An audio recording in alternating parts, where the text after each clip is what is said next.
Welcome, ladies and gentlemen. Eddie D'Souza at the Cool Cat Recording Studio. And I'm Jessica Myrna, and welcome to You're the Star. Today in the studio we have Scott Cook. And Scott he's a very brave soul. He's touring northern BC and heading all the way down into the States. But he's here in Quesnel tonight at the Gulpan City Dance.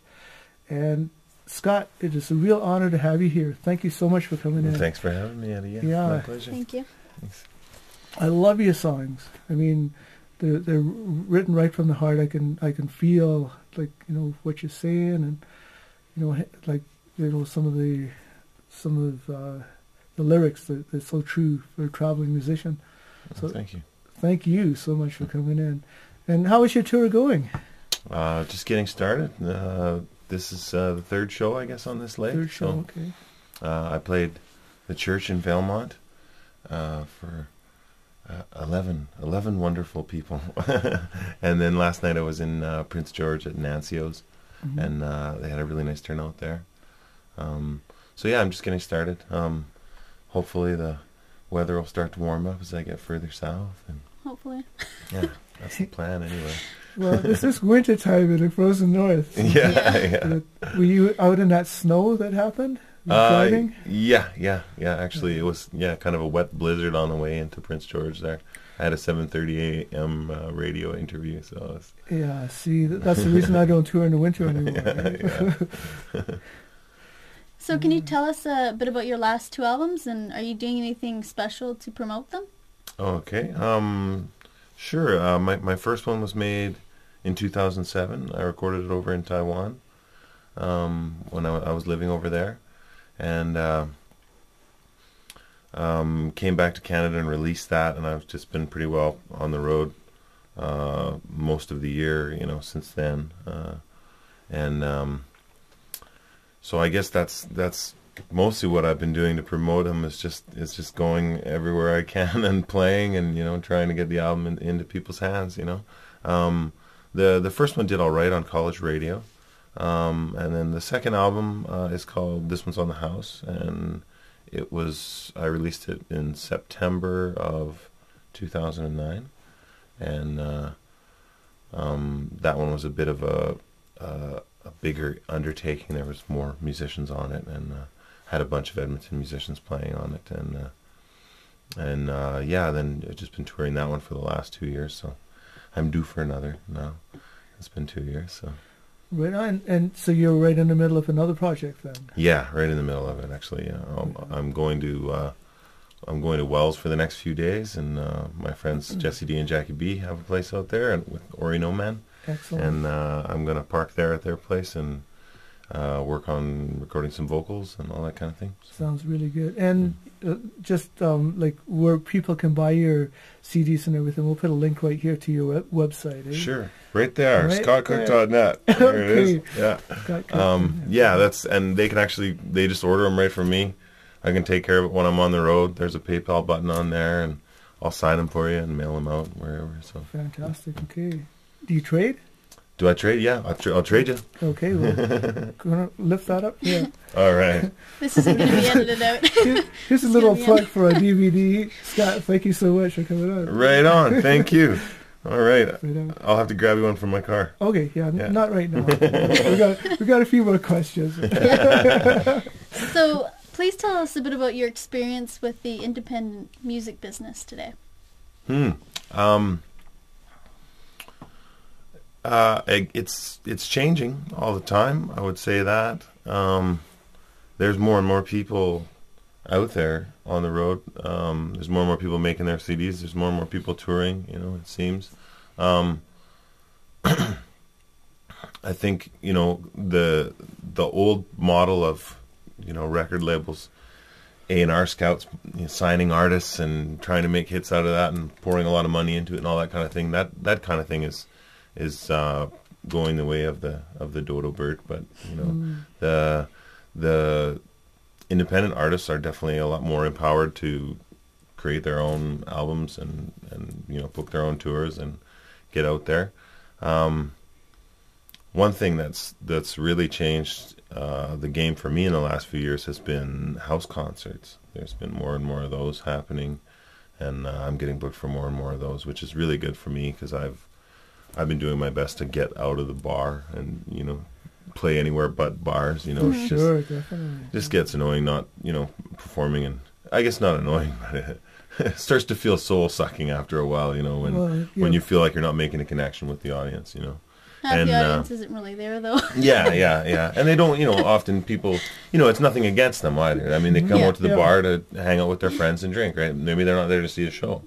So, it's nice to play in settings where people actually are there to see a show, And concerts, of course, if you can fill the concert hall, then you can do that, But house concerts opens up a lot of smaller opportunities, And as well, I mean, in a concert, you can't really see the crowd. Usually, there's stage lights, and you kind of you pretend to look at them.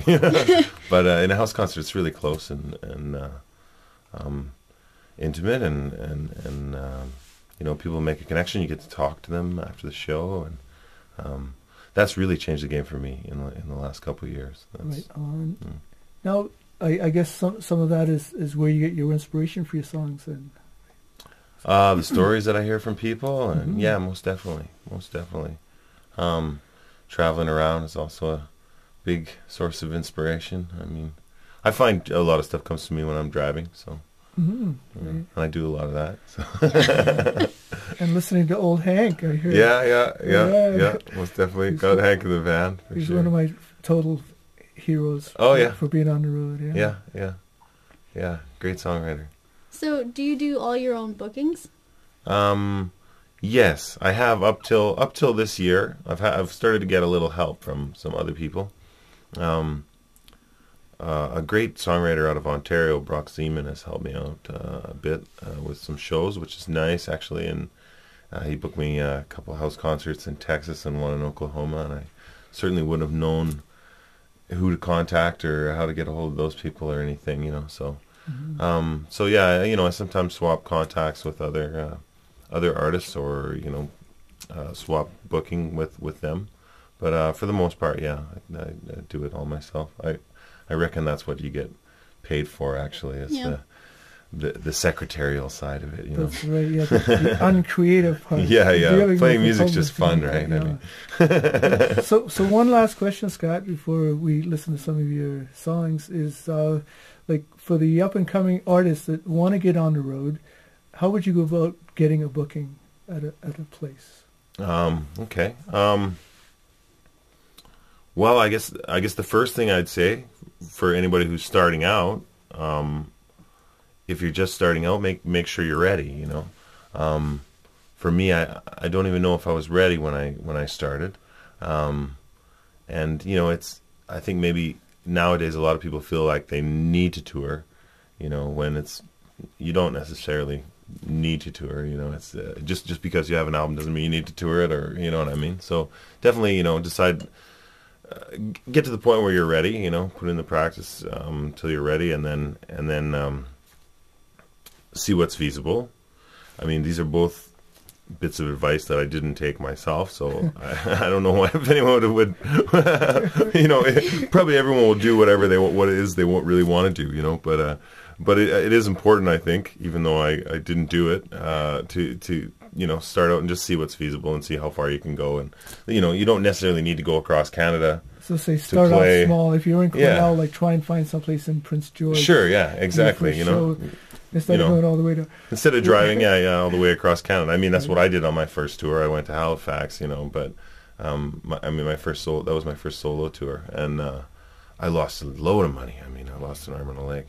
But as far as... once you're actually looking to land the show, my advice would be to check out the website of the place. If they have a website, see what you can find out.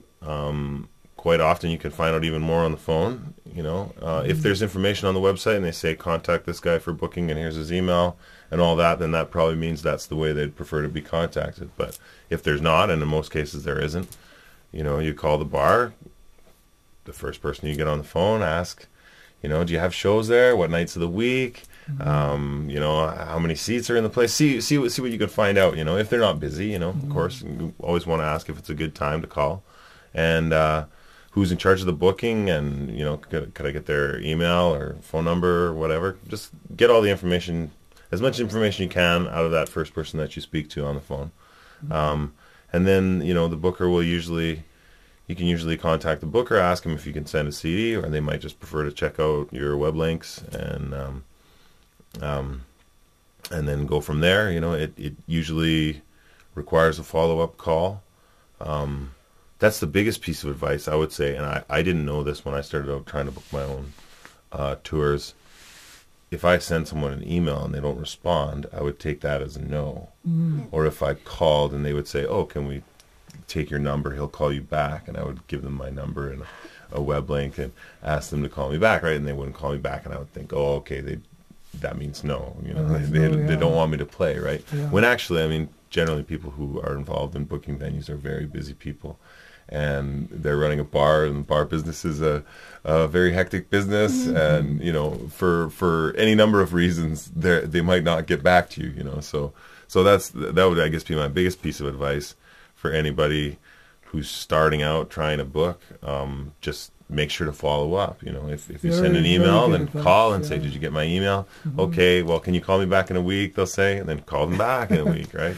Don't get discouraged, I guess. Yeah, don't be discouraged, you know, follow up. And even if they say no, there's also, you know, you can turn a no into a yes as well, because you can find out maybe why they didn't think it was appropriate for their venue, or maybe they know of another venue in town that might be appropriate for what you're doing, or you know, there's always ways to. Very good questions to ask them. Yeah. Excellent. You know, there's always ways to, and I mean, you know, most of all, what you want to do is keep that relationship open, right? You want to keep that line open, you know, because I mean, if anyone's starting out and is planning to do something in this business, I think they ought to plan to be around for a long time. So, you know, everyone that you meet along the way could be your friend or your foe, and you know, I think it's important to just always be professional and friendly, and try and open as many doors as you can. Yeah, rather than burn bridges. And I know that you're the star program. It usually takes me about 5 phone calls to get somebody to come on the show. And lots of emails. I know we've been emailing back and forth for quite a while. So yeah. You know, and it's always like, you know, just invite and so like again, you know, like it takes quite a while to get things going. So. Yeah.